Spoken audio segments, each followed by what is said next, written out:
No he estado en la primera línea de lo que se llama el panorama político, pero sí he estado en primera línea de otra historia que también es política.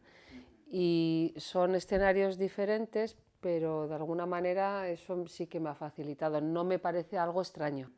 Que yo esté en Madrid va a suponer que la derecha va a tener un solo escaño, que le vamos a quitar.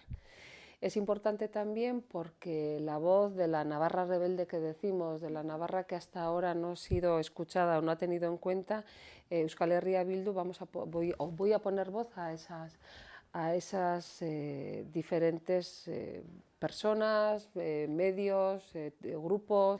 Yo en mi caso me parece que por una parte por la injusticia que nos ha tocado vivir, me ha tocado estar de cara al público y ha visto la gente, la sociedad, un poco cuál es mi manera.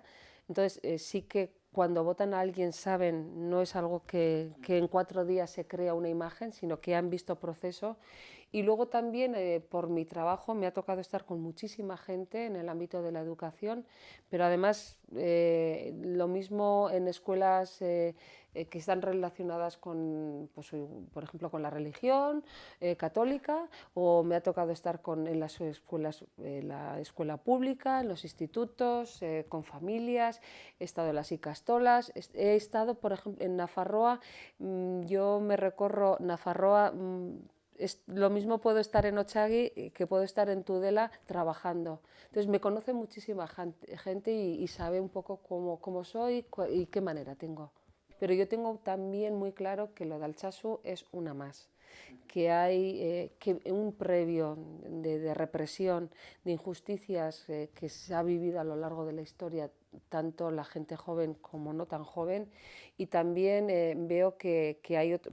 Tenemos, por ejemplo, el 11-13, el sumario que otra vez lo vamos a tener que vivir en Euskal Herria, sentarnos o que se sienten personas en la mal llamada justicia española.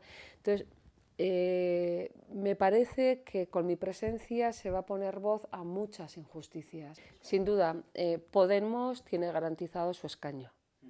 Y lo que es importante, reforzando esas fuerzas del cambio, es garantizar el escaño de Euskal Herria Bildu. Sería un trampolín, desde luego, para, por una parte, el poder que podamos tener en Madrid y por otra para generar ilusión, para generar fortaleza y para que eso sea un trasvase a lo que se vaya a concretar luego tanto en el Parlamento como en los ayuntamientos.